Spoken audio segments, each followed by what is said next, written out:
Hello, everyone, and welcome to another episode of Reselling Rhythms. I'm Adam, and my channel is Adam's Exploits. We typically go live every Wednesday afternoon at 3 p.m. Eastern, as we are today. I did notice that the announcements have not gone out. They'll probably go out momentarily. Like I said to you guys in the past shows, for some reason, there's some kind of glitch with YouTube, and it doesn't always show the people in the chat. So it looks like we have quite a few people in the chat, actually. Let me say hello to some of my people. We have Miss Tiffany. We have Bubba, Mr. Sadie. We have Michelle. Michelle, I hope you're doing well, my friend. You're going to take a nap, wake you up when the show starts. Okay. We have Lynn, Miss Ferlini. We have Anamora. Hello, Anamora. Thank you, Tiffany, for telling people to smash the thumbs up. Again, the notice apparently is just going out now. I'm going to check my phone that the advance notice didn't go out. So I just want to see if they went out. And we'll double check on that. Okay, went out a minute ago. So I'm just going to give like about another 30 seconds, guys. And then we'll be joined by our guest. Our guest is Matt or Matthew. And again, we'll decide what he prefers to be called. I asked him, and he called me Matt. So whatever he prefers to be called, that's what we'll call him today. He specializes in Amazon. I tell you guys, what I try to do is bring on other resellers that have different skill sets than I do, and specialties. And we've had Amazon sellers on before. Matt specializes in Amazon. He does do a little bit eBay. We'll get into that in the discussion. But he concentrates mainly on OA, which is online arbitrage for your new people, and RA, which is retail arbitrage. He does some of that, and I've done some of that to sell on eBay. So let's roll into that, guys. It looks like we're about a couple minutes in. I'm sure we'll have more people feed into the chat. So let's get started, and we'll have Mr. Matt introduce himself. We'll go here and do that. Mr. Matthew. Hey, everybody. How you doing? My name is Matt, and I do sell on Amazon almost 100%. And my background, I grew up in a small town outside of Buffalo, New York. Once I graduated college in a degree in finance, I moved to New York City, but lived in New Jersey, this Jersey part of the west side of New York City. And I lived there in Hudson County, New Jersey for 17 years. And I worked on Wall Street for a few years. Then after 9/11, I moved my offices to New Jersey. And I traded in the financial markets up until pretty much September of this year. But I successfully traded in the financial markets for 17 years and then tried to recover for 2 years and I couldn't. So I started looking for other things to do using my skill set. And in March, probably actually like in January of this year, I started to see like in research selling on Amazon, reselling and things like that. And I started selling March 12th of 2019 on Amazon at zero. No courses, just watching everybody else on YouTube. So, and learning from everybody else too, like connecting with people like Tiffany. I've learned quite a bit from her recently, and some other people. I sell everything on Amazon. So I'll sell books, I'll sell consumer products. If you get through Amazon and you can sell and not get your account dinged by making some, mistakes and violations and things like that, Amazon opens up after a couple months where you can start selling pretty much almost anything. I would say in 6 months, it really, in 5-6 months, if you're doing volume, it really opens up. It really opens up. And so I've started at zero. I sell about $34,000 a month in sales on Amazon right now. That's excellent. Yeah, and you're all self-taught. What's that? You're all pretty well not self-taught, YouTube taught basically, and yeah, all I know is what I've learned from everybody else. So I have a YouTube channel and I try to put my take on it. But the information's all out there. You just you have to find it, and you have to be patient enough to get through it, because it can be kind of boring sometimes. I was talking to Tiffany. We discussed reselling and whatnot. She says a lot of Amazon sellers were or are stock traders. Just out of curiosity, I mean, why do you think that is? Why do you think stock traders are drawn to Amazon? For instance, with Amazon, the prices are always moving, just like on eBay. But on Amazon with Keepa, with the software called Keepa.com, you can integrate the price information of any specific product right into the product page on Amazon. So whereas eBay, you have to look at like completed items and completed auctions to get pricing info. I can just see a graphical layout of all that information of Amazon sales using Keepa. So it's financial analysis, basically. You're analyzing things. So you heard that. I mean, I understand that, because I have a friend of mine that got involved with eBay, and then he was drawn to Amazon because he's a numbers kind of guy, and he's running all kind of spreadsheets and whatnot. So he was drawn into, and he's a stock trader. Yeah. He was drawn into Amazon because he's financial and numbers guy. Yeah, I think if you like numbers and looking at all that stuff and flipping numbers around like crazy, it works. It just Amazon's amazing. It's just like this gigantic marketplace that anybody can really access to sell, I would say.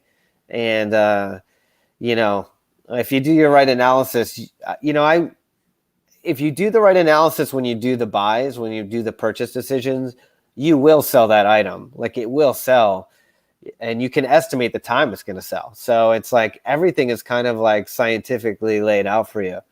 Now, there's factors you can't control, like maybe the economy changes and things like that, but or Amazon gets on your product, or somebody tanks the price, or yeah, but a lot of those things are just like the market, where true. It can be temporary, and then there could be news in the marketplace that affects stock prices. Yeah. So, for instance, if there's a big sale, for like a week at a store, like I did a YouTube video of like Bath and Body Works. Okay, they do this annual like month-long sale. Right. Just like with the stock market, when supply comes on to Amazon, the prices drop, and that supply has to get soaked up by consumers for the prices to go back up. If a retailer is going to do a sale for like 80% off for a month, everybody and their mother is going to buy that. Going to buy it into Amazon, or buy it online from that retailer, or just go to that retailer instead of Amazon, like you said. Right. And so the prices are going to be buy it online from that retailer. Right. It's going to be 3 months for those to recover.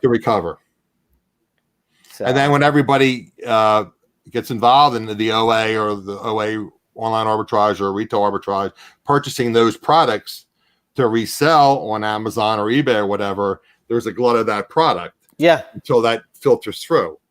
Yeah, and you can see on Keepa on the product page how many sellers were before the sale happened, right. And like a month later, you can see.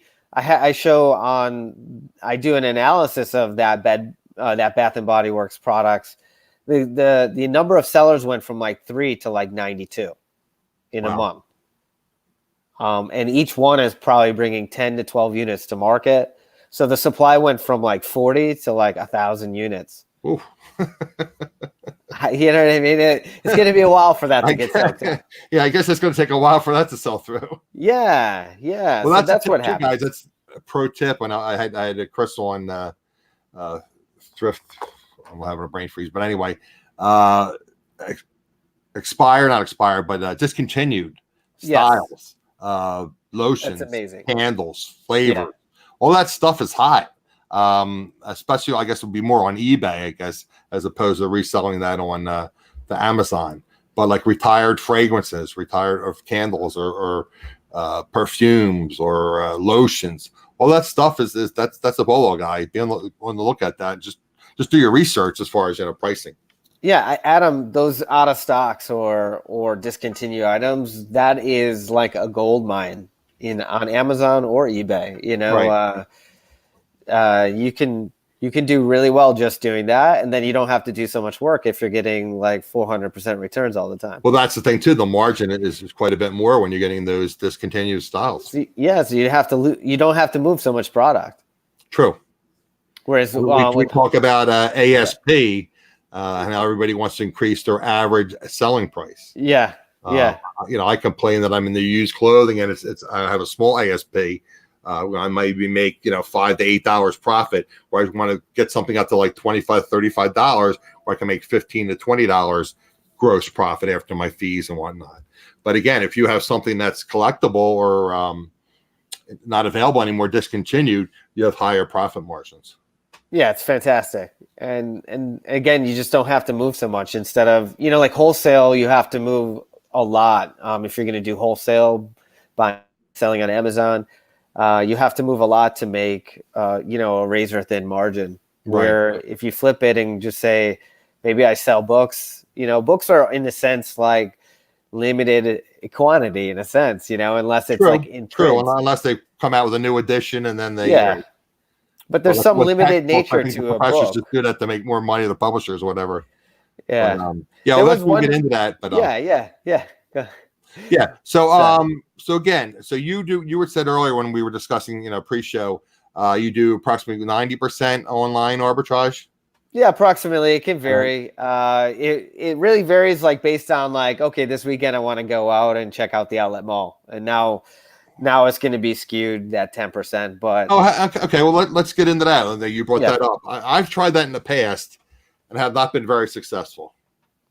I have an outlet mall that's about 10 miles from me, and I have about 3 that are within, say, an hour's drive of me. I've tried like Nike, Reebok, again, clothing, because I don't really know. I mean, electronics and things, I don't know how much margin there is on those. Are you talking hard goods, clothing? I mean, don't give me, your secrets, but no, I'll bring. I mean, just talking about categories isn't gonna affect me. Mm-hmm. When I go to the outlet mall, it is clothing. Okay. And it could be like sneakers and shoes and things like that. Okay. Well, that's the other thing too. Again, guys, I'm bringing this up because again, I tell you guys, I'm kind of a sponge. I have some dry spots on my sponge, but I try to absorb things. And bringing up things about now shoes like Ross. We talk about Ross and doing retail arbitrage and flipping it to either eBay or Amazon. Now, my understanding is you got to be very careful, especially with Ross, because they have a lot of seconds. They have a lot of sneaker products that are not 100% good, and I guess for whatever reason, Ross purchases those at a discount. So they have fault. So you have to be careful selling that on Amazon. But I guess if you sell from the retail outlets, I'm assuming they're all all good first quality. Yeah, I haven't had a problem with it. So I have been told like to watch out for that stuff, and I do. Right. I mean, I inspect everything, and my Amazon account is in perfect health right now. Thank God. Right. Thank you. But, I make sure I'm not sending in inferior products. No, I'm just saying because I thought about doing that myself, and I would probably pick up because I'm not a sneakerhead. I would not pick up these little blemishes and things, Yeah, you definitely got to be careful where you're buying from, and I've never sourced from Ross. I've been in the store, but I never really had the patience to kind of go through it. I've noticed with some factory outlet malls, like they'll just do like some of them almost are like sham, like they're not really giving you a discount, like they kind of set it. Well, that's the other thing, well, to interrupt you, but not interrupt you. Yeah, I've learned that as well. I guess just from learning about reselling, there are brands, or I shouldn't say brands, product that is produced specifically for the outlet malls. Absolutely. So if you buy, like, say, you buy a Ralph Lauren polo shirt. Okay, I'm not sure that's the case with this. I'm just using this as as an example. The Ralph Lauren polo shirt that you purchase at Macy's or from Ralph Lauren online may be different than the one you purchase at the retail outlet, because they actually produce product specifically for the retail outlets, and supposedly on some of them on the product identification number, the RN number, there's like a code in there that can actually tell you that it. Now I don't know if that it's for everything, but for certain brands, there's like a code that'll tell you if there's 7 at the end or something that was specifically made for the outlet mall.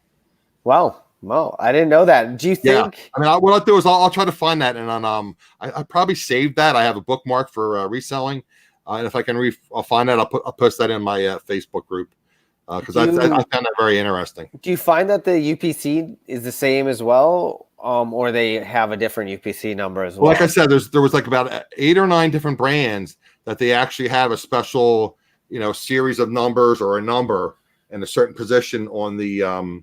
I don't know if it's on the UPC. I think it's in the RN code. Okay. That shows you that it's an outlet product. Interesting. So I found it very interesting. I'm glad you brought that up because now I'll research that and I'll post it in the Facebook group. I've kind of like I did an interview with Chris McCauley and Tiffany this weekend, and seeing, he used to do OA and RA, and seeing what he's doing in wholesale kind of wants me to do that, because doing something like wholesale allows you to find a lot the quantity. When you do all the analysis, at the end of the day, you need quantity of the product, like if it's gonna sell, and so you can do the same amount of time of analysis, and then you can just get access to way more quantity from wholesale. So I think like everybody's end result, if they do want to make a business out of this, if they want to make a full-time living off of it, right? I think like wholesale is like one of the keys to doing that potentially. But everybody has their own style and can figure out like what direction they want to go. That's my understanding, and again, just being observing that most people get involved, and we and I had discussed things about they typically start out as scanning books. Then they'll get involved in whether it be retail arbitrage or online arbitrage. Then maybe they'll get involved in wholesale. And it seems like private label is way down the line. Yeah. Because the risk goes up when you're investing like $3,000 in something that you have no idea if it's going to sell. Right. In a sense, until you get your legs up and actually start selling it, Now, are you doing wholesale now? I have a few wholesale accounts that I have to go back and look at their products, but I don't have any that I've actually. You don't have anything currently on Amazon? No, I do not. All my stuff is almost all OA at this point. Okay. Yeah. And do you get involved in replenishables? I do, yeah, but those can be cyclical in a sense that everybody's doing the same analysis on Amazon, like not everybody, but 100,000 people might be doing the same thing you do. So things will go in and out of fashion in a sense with how you can make money on it. So you can, like you have price tanking, for instance, right? So where the price drops a lot, and so if you had a replenishable that no longer is replenishable, like it's just doesn't work money wise. You need to set a price alert in order to tell you when that price is back up, maybe 3 months from now. Now that you set up on Keepa. Yeah, you can set it up on Keepa. And what is the other software that people use as well as Keepa? There's so many softwares out there. Yeah. I think I was talking about Tiffany a little bit about it. Like I said, I'm not familiar with all the different price tracking softwares. I think your bare minimum, if you're going to sell on Amazon, is Keepa. Like it's $18, and that's subscription based, correct? Yeah, it's $18 a month. $18 a month. And do they have like various plans? I mean, I think Keepa has a basic plan too, right? Like a free version. They have a free version, but you wouldn't recommend it. I think they took away a lot of important data on the free version. It used to be completely free earlier this year. Okay.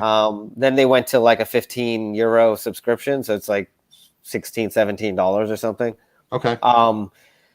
I think if you're gonna, every business you want to start is gonna have startup costs. Like if you think of a business only having an $18 startup cost, that's really awesome.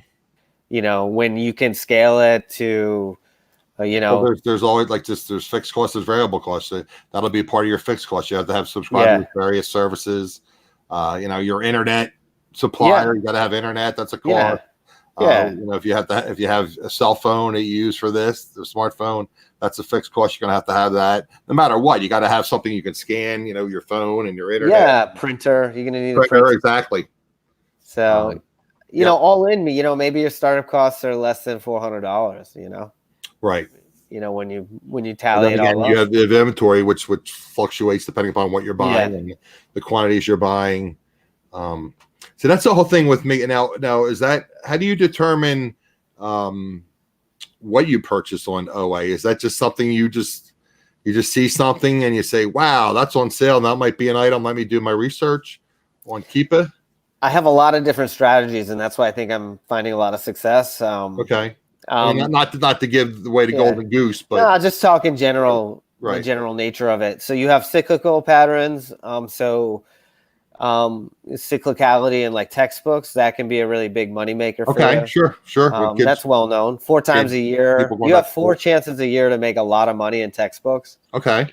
And you don't have to go to the thrift store to source these. You can flip them from Amazon to Amazon. So I have that written down. I was going to get into that. Yeah. Yeah, I have a video on flipping books. You can flip from eBay to Amazon. And that too. Yeah. And you can flip from Amazon merchant fulfilled to Amazon FBA. FBA. Yeah. And that's the key. But you don't want to flip FBA to FBA. you really isn't that a violation? Not right? Really. What? For me, isn't that a violation of the terms of service? You could set up another account that's not Prime, and then you could buy that. Okay. And then but you can't use Prime, obviously, right? Yeah, you cannot use the Prime benefit, but then you know, so you could have the second Amazon account, but then it just makes record keeping like a disaster. Right. Not really, but it does. I don't really like it. So a lot of times I just avoid the Prime to Prime flipping. I just won't do it. You know, it's just too much. And then when I told you guys that follow me that I was interviewed, and if you haven't seen it yet, please do so, by Steve Rake Profit, and we discussed book flipping.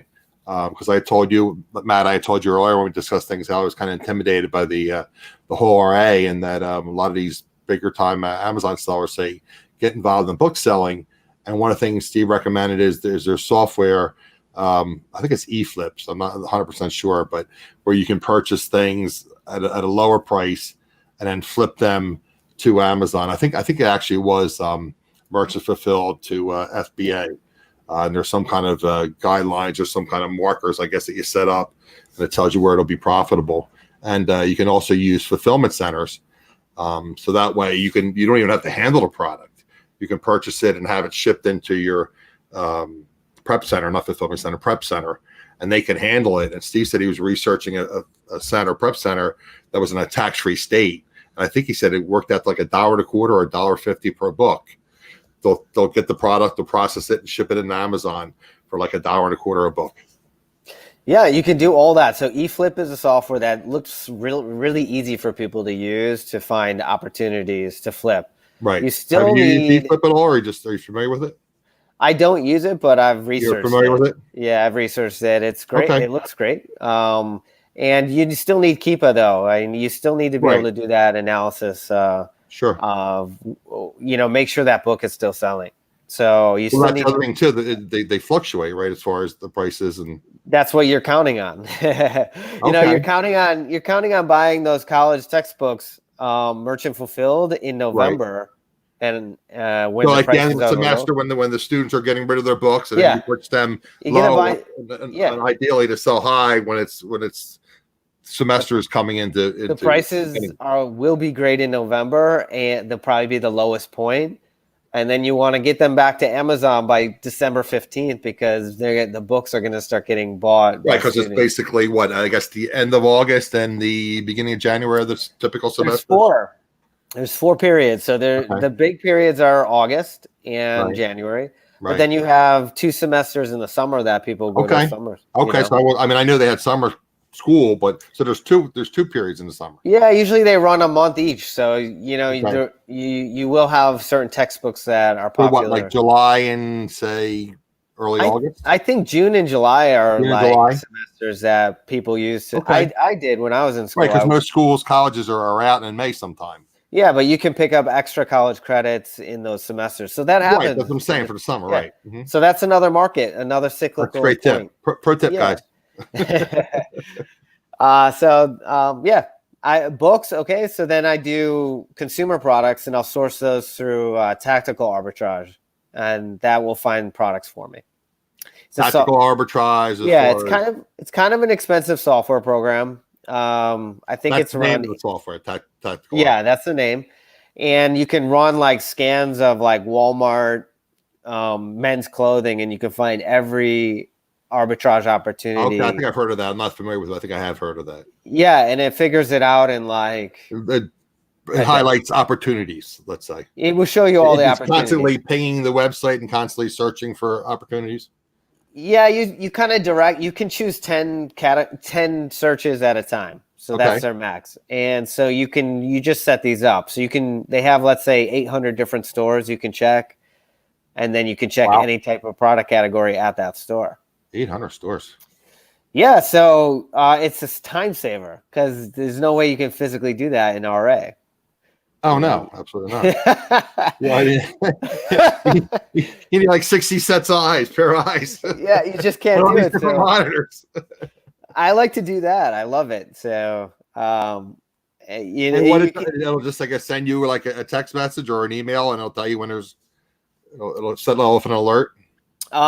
It's all a web interface. I'm not sure it tells you when the scan is done. I have never done that, but I check in on it every like 4 hours, see what's going on, see what scans are done. So you don't have alerts. I mean, you have alerts, but you don't have them where they alert you as to the. I don't. I'm not aware of them. There must be, again, I don't know. I'm just guessing. There must be a way. That would be a great idea. I should let them know. Yeah, I mean, if they don't, I mean, you would think they would. Yeah, text you like on Facebook Instant Messenger when the scan's done. That would be fantastic. Right? I mean, but or even I mean, like I have my Gmail is constantly sent to my smartphone. So, I mean, pretty much people are never. I should say never, but rarely, especially in this the millennials and the Generation X's, they have the cell phone by them all constantly. So I mean, and you get a notice on your phone and go ding, oh, I got a Gmail. That would be fantastic. But as far as I know, they don't have it. So you just like you set a schedule. I'm going to check it at 9 a.m. Yeah, that schedule. Yeah, well, that's the other thing too, setting up schedules. As far as again, that's an issue too with this reselling and selling out of your home. You really need to set up schedules, which I'm at fault for not doing properly. But you really need, that's a skill you need to have. And you need to set up, to-do lists, and you need to set up schedules. Agree with you, Adam. I mean, this is if you want to make this a real business. Yeah, you got to treat it like a real job.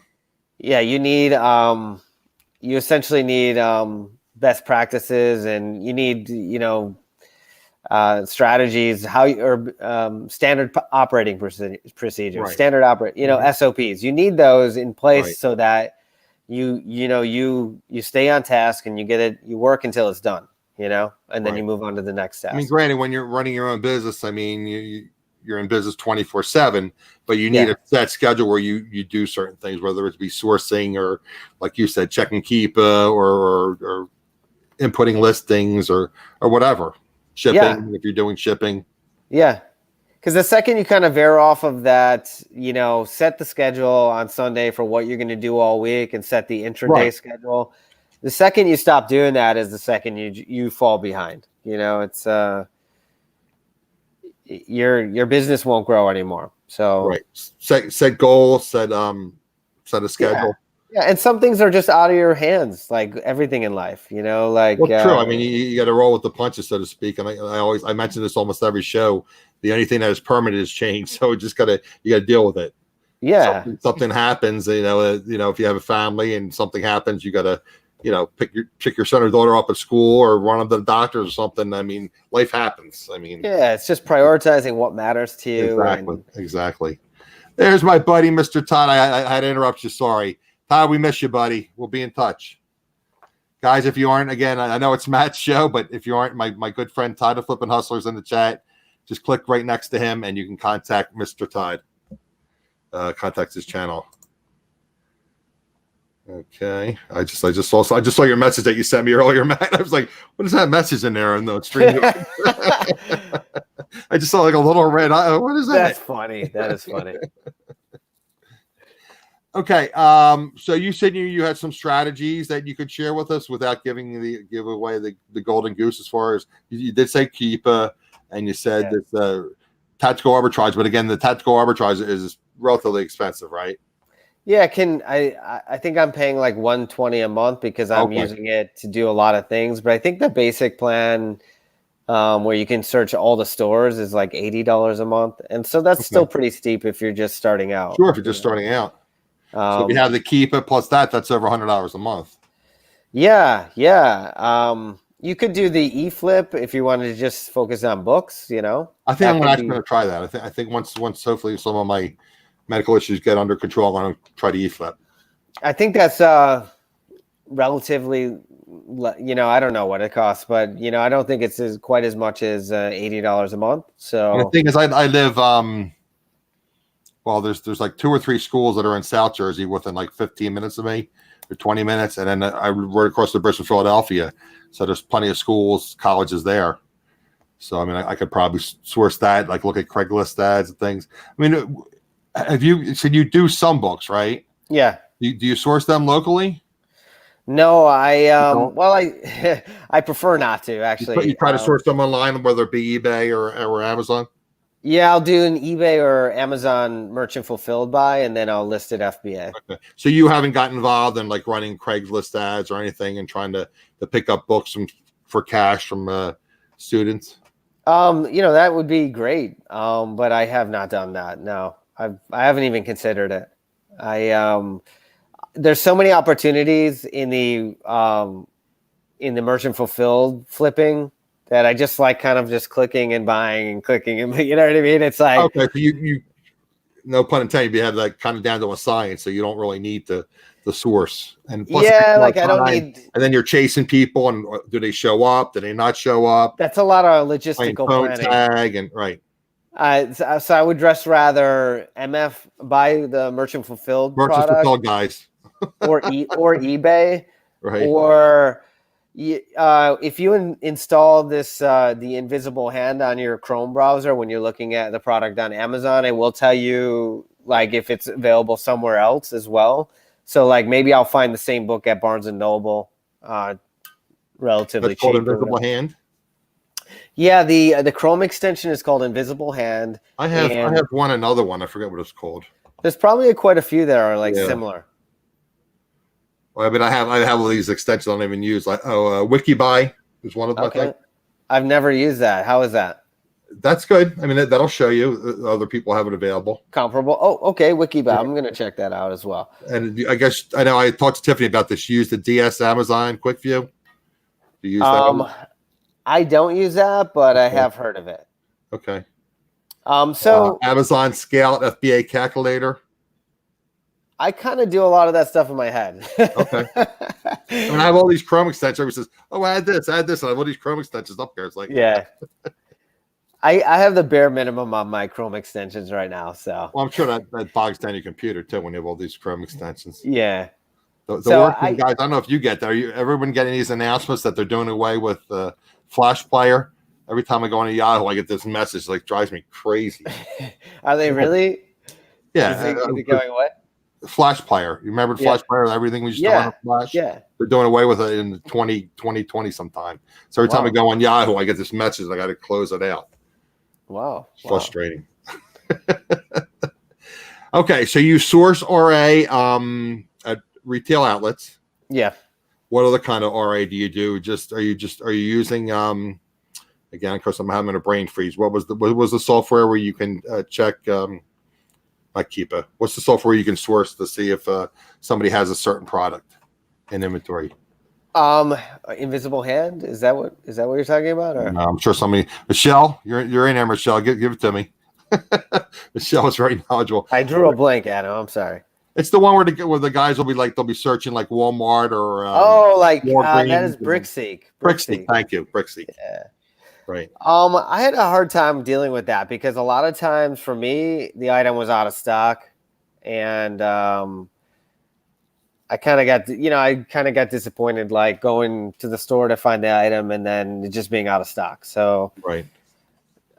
It just was like a waste of time for me. But other people have found it really useful. in their business. So. Well, no, I know a lot of these FBA sellers that do majoritively retail arbitrage. They use, I mean, they not use BrickSeek, but I mean, and again, what gets me is that some of these real experienced FBA sellers have been doing it for years and years. They just have like a sixth sense. They know what to scan. And Yeah. I go into clearance, it's like I look at this and say, oh my God, this is such a mess. But thank God now, like with Walmart, they have the app where you can use it on your phone.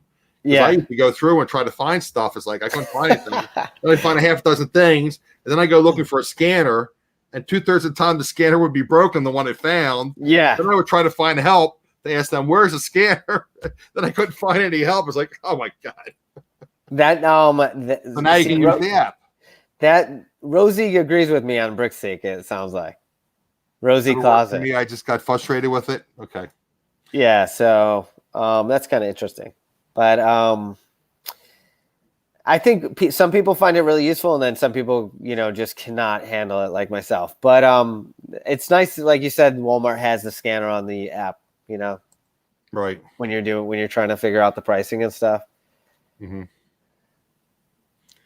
Yeah, it's confusing sometimes, but that helps quite a bit. Yeah, yeah. I like Keepa as well too. If you're gonna do books like textbooks, and you want to set price alerts in Keepa to tell you when the price dropped on Amazon, you can do that. Keepa's like $18 a month, right? It's such a great bargain. Well, I mean, I'm not for everybody. I can't tell people how to spend their money, but that's it's like 3 cappuccinos, right? With tip. Well, my friend Carol's in the chat, and actually her dog. I give her technically it was Carol, but she told me it came from her dog because I sent her dog some treats, and she sent me a Starbucks gift card. So I actually used that at the Mirage in Las Vegas because you can't afford Starbucks. Well, if you think of like Keepa, it's like less than 1 cappuccino a week, So right, and it's gonna revolutionize what you do. Sends gifts. He's very talented golden retriever. It's like 3 cappuccinos. Yeah, I mean, and tip if you tip the person. You got to tip the barista, right? You do. They work hard, so Okay, so what else as far as so you subscribe to that as far as new sellers on Amazon getting involved doing the books, and you would say definitely get Keepa. Yeah. And would you just use the Amazon seller app to scan the books? You could use that, but then there are other programs you can pay for. I know there are, and again, that's a function. Do you use any of them? You don't really do predominantly books, I guess. I'm not going out in the in the wild doing books. You're doing it on my computer. You're doing it all online. It's not like you're going out and scanning. It's all right there. I don't need like the apps, So do you use Keepa to track that? Yeah, so in Keepa, there's a tracking tab on the main chart window when people have it, and you can set to alert you when the price drops, or to alert you when the price goes up. So you can also set to include shipping. So a lot of if you've noticed on Amazon, I don't know if you noticed, like certain merchant fulfilled will be like $5 for this and $6 for shipping, so it's 11. Well, right. You can set it so it only, when it includes shipping, is below 7, and then you'll get an alert on your phone through your text message that it's available, and you can go run to your computer and buy it. Okay. And that works really well because you may do your textbook research in October. You can set all these alerts up in October and then start getting alerted that the prices are hitting your buy points in November and just start loading up. Okay. That makes sense. And then flip them for 200-300% in January. Yeah, well, again, just speaking with you and some of the other Amazon sellers, it almost seems like Keepa is a necessity. Yeah, curious about Amazon. Yeah. I mean, like one book flip will pay for Keepa for a month. Right. Yeah, that's all you have to do. Now, again, so I was going to ask you, which you don't really scan books. I know a lot of people say textbooks. I guess if you get in the habit of scanning books, you get a process, and you kind of decide what stands out, cookbooks or whatever, or textbooks or whatever. Yeah, those are all great books to scan. I mean, I don't think like romance novels and that kind of stuff is not really right. I've never come across romance novels in my book flipping so far. Right. But I would just say I'm going to take a step back and say I'm relatively inexperienced when it comes to scanning, looking for books. Books, right. So when I'm looking for books, I'm like, okay, this textbook sells for $150. It sells in a good condition for $100, and I can buy it for $20, and I just have to wait 2 months to sell it. So I'm going to buy it for $20 and sell it for $100. You know what I mean? So it's like, I'm looking at high price books that are merchant fulfilled for, $20, $30, maybe $10. Like the $10 I could flip for 40, the 20 probably 60, 70, 80, 100. I'm looking to do that. So I don't come across too many romance novels that are like that. Right. Now the other thing I was just thinking that came to mind is the old saying, under promise and over deliver. Yes. Especially when it comes to quality. And I know Tiffany and I had discussed this, that some people were talking about sourcing product at yard sales and garage sales and then shipping them into Amazon and listing them as new product.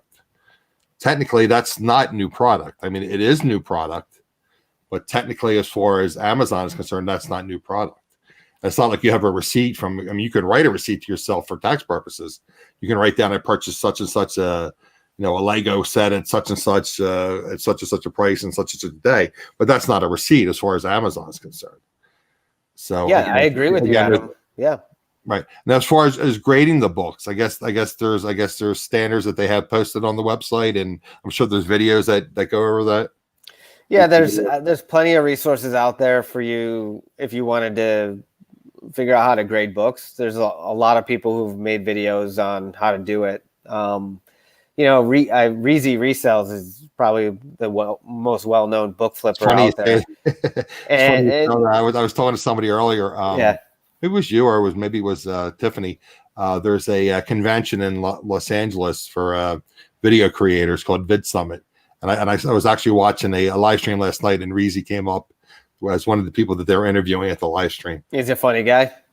Is he cool? Yeah, I'm not gonna comment. all right, no more questions. It was funny you mentioned him because he's very popular YouTuber when it comes to reselling. Yeah, so if you dig back into his older videos, he does a lot of book talk. Did a lot of book ones. Okay. I mean, that's where he cut his teeth. In Amazon was books, and that's a good place to start as far as you want. I would say that's probably the very best place to look at his older videos. You talk about YouTube is the second largest search engine in the world behind Google. So just type in Reezy Resells into the search engine for YouTube, and it'll come up. He's got a ton of videos out there. So you said earlier on he was doing a lot on books. Yeah. Now I bought probably 100 or 200 merchant fulfilled books already. Really? And you said you've been doing this for like about 6 months now? I've been selling on Amazon for 6, but I've been doing books for maybe 2 months. Wow. Okay, well, good for you. When I find something, I just get I'll sit there for 8 hours and just buy books. Really? Yeah, I can just sit there. You get involved at all with media, like with records or anything like that? It's hard to get permission to sell media on Amazon, CDs and records and stuff like that. So even used. Yeah, even used. Yeah, wow, I don't have ability to sell that stuff. So you don't, obviously, no, I wouldn't. Because I'm selling that on eBay. yeah, eBay's the place to sell that. But anyways, if you buy 100 books from different merchants, you'll start to see what makes a good book because you bought 30 good books from different sellers. You see a pattern, and you kind of you can see what acceptable is, and it just and then you can kind of just find your own way, and watch Reezy, but I watch Reezy. So that's what I would probably do. It's just buy about 40 books, and I think that's a good sample size. What's Michelle say? Sometimes you got to take the lesson from whatever teacher is willing to teach. Yeah, that's true, Michelle. Yeah. You and I discussed this earlier. There's a lot of drama on YouTube, and he was involved in a lot of drama a year or so ago with it. He's very popular, though. Believe me, he's got a huge amount of subscribers. Yeah. Obviously, he knows what he's talking about. Yeah. But again, and he's big on the YouTube, producing videos and whatnot. Okay, so we talked about sourcing books. We talked about sourcing from outlets, retail outlets. You said you're not the fan of using the BrickSeek. You talked about Keepa. You're a big fan of Keepa. You suggest that everybody, if they're serious about getting involved, then Amazon should probably have a subscription to Keepa. What other kind of things would you suggest for a beginning seller on Amazon? Well, we discussed about the professional account, the basic account. When you discussed that a little bit. Okay. I think if you're just getting started, the basic account is fine to go with. But when I think if you go with the professional account where it's like $30 or $40 a month, I think it's $39.99 or something. $39.99, $40 a month. Yeah. Basically, it's $1 per item, right? If you do the basic account. Yeah. So you have to sell at least, or should say send in at least 40 items per month just to break even. So you need to sell 40 items a month. You need to sell. Even, not send in, sell. Because essentially, Amazon's going to charge you a surcharge of $1 on the non-pro. So that doesn't hit you till it's sold? Is that when they charge? Right. Okay. But then you're also at a disadvantage with getting the buy box as a non-pro. Oh, okay, I wasn't aware of that. Okay, from my understanding is the non-pro accounts, you don't really have access to the buy box, or you're not. I wasn't aware of that at all. That's the first time I've heard that. That's I would ask anybody. It's great that you brought that up. Anybody weighing the differences should fully see. I never really weighed the differences because I'll tell you, when I got into this, I was committed to making it work, and I think, committing to a professional account means you're actually gonna get up every day and like do something with this. You're not gonna waste $1 a day like not doing something with it. So well, that's the other thing too. And if you're subscribing to these various software, I mean, you have money going out every month, and if you have $50, $60, $70, $100 a month going out on these different fees, you're going to be committed to generating income. Yeah, I mean, you better move your butt and make that money back. So, I mean, think about when you have you want to be watching soap operas and it's like, Adam, if you had a personal trainer, you had to pay even if you showed up or not, or a doctor, you were going to pay $200 at if you showed up or not. Like, are you going to show up when you actually have to pay regardless? And I think Amazon's the same. You're going to show. Like, you're not going to say, I'm just not going to do this to that. So I think just like people pay for self-help, they'll pay thousands of dollars for Tony Robbins to convince them that they can do something. Right. Everything he says is true, but also just paying $40 a month as a commitment to yourself to get your butt moving to sell on Amazon. If you really think it's right for you, it's well worth it because you give yourself the best chance to succeed too, Right. And we had discussed in our pre-interview, guys, that if most of my people that are in the chat now, I know that they're involved in reselling for a while, but if you're newer to reselling, Amazon can be very particular about how they do things. So my advice, and most people experienced advice, is to get involved, whether it be an eBay or Mercari or another platform, and learn how to get involved in reselling, purchase things, how to do shipping, et cetera, before you get involved with Amazon, because Amazon is very strict, and you can be actually banned if you get enough demerits or strikes on Amazon. So I'm not trying to scare anybody, but just be very, very careful when you're dealing with Amazon.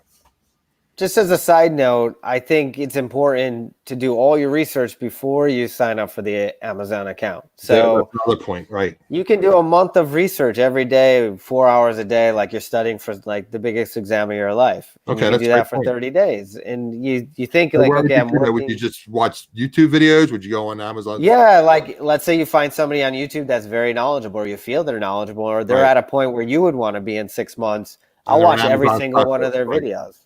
I would watch every single one of their videos. Okay. And then I had watched Chris McCauley when I started, and he had some guests on his channel. And so then I ended up watching his guests' channels too. Right. So it kind of like spread my wings across like where I needed to be, And then I signed up for the seller account.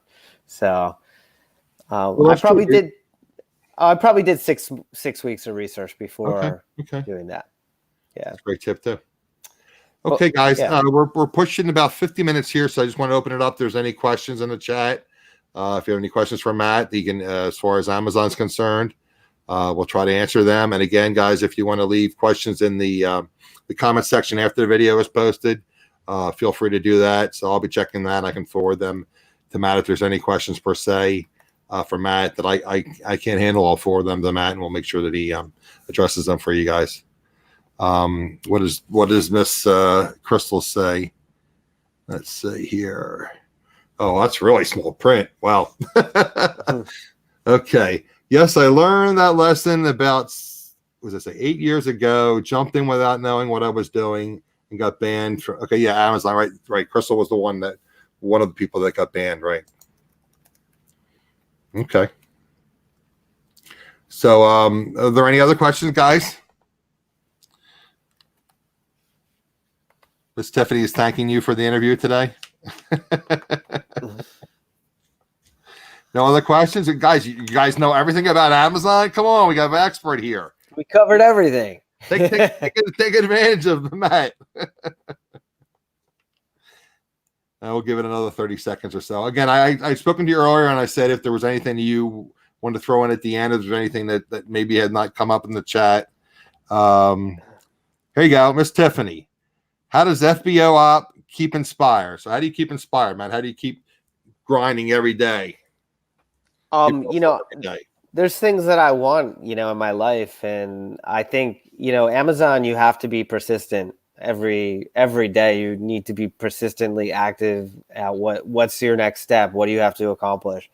So I have certain things I want to accomplish in my life. And, I've been in certain places in my life that were amazing. And then, things can be up and down. So that keeps me pushing to bigger and better things with Amazon. I see, one thing with Amazon is I see it's like this unlimited opportunity at this point. And that is just mind blowing to me that anybody can access this in a sense. And so I'm thankful that it exists, and I just keep pushing every day to get better. Now, Crystal, who is Rosie's Closet, said, laughing, "LOL, how do you get unbanned?" Well, I know there's services that you could pay to do that, but I don't know how successful they are. I know this was a few years ago. I think Crystal was telling me that she got banned from Amazon. I think she was doing some kind of drop shipping, and with a wholesaler, and there's something happened with that. I don't know. I think if with Amazon or anything in life, if it sounds too easy or too good, that you really need to do more research, because things like drop shipping and all that stuff, it's just it sounds too good to be true, and maybe it is true. Like maybe you can do it on other platforms like Shopify or something. But right. I've chosen not to do it, Yeah, I mean, there's a lot of people that sell courses on dropshipping. It's like, and guys, I guess it wouldn't be Reselling Rhythms. It wouldn't be Adam's Exploits if I didn't mention Casey the Rockstar Flipper. But again, Casey, big no. Do not drop ship. There's people that do drop shipping and make tons of money, but it's a risky game. Yeah, I mean, it sounds amazing if you can do it successfully on another platform or something. Just sounds like an amazing opportunity, But then I've heard a lot of things like your margins are very small and things like that. So right. Crystal, Tiffany said you can reach out to her if you need her contact information. I have that, or Eat Sleep Amazon. She has a Facebook page, Eat Sleep Amazon, if you want to reach out to Tiffany.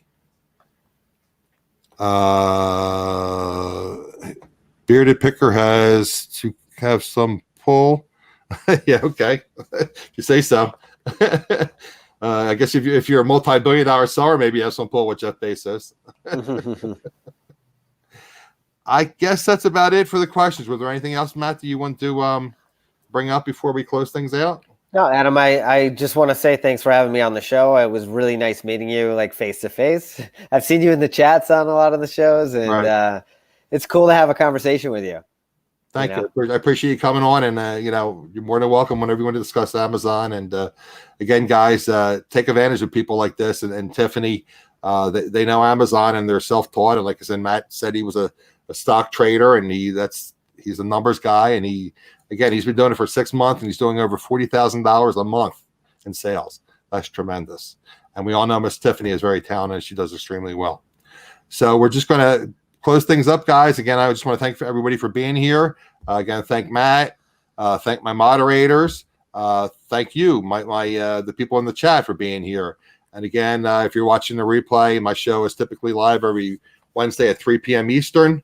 Again, the comments will be up after the video loads. If you have any questions for Matt or myself, leave them in the comments. Please like, subscribe, comment, and ring the notification bell so you get notified next time I'm on. Okay, guys, thanks again for being here. Have a great day.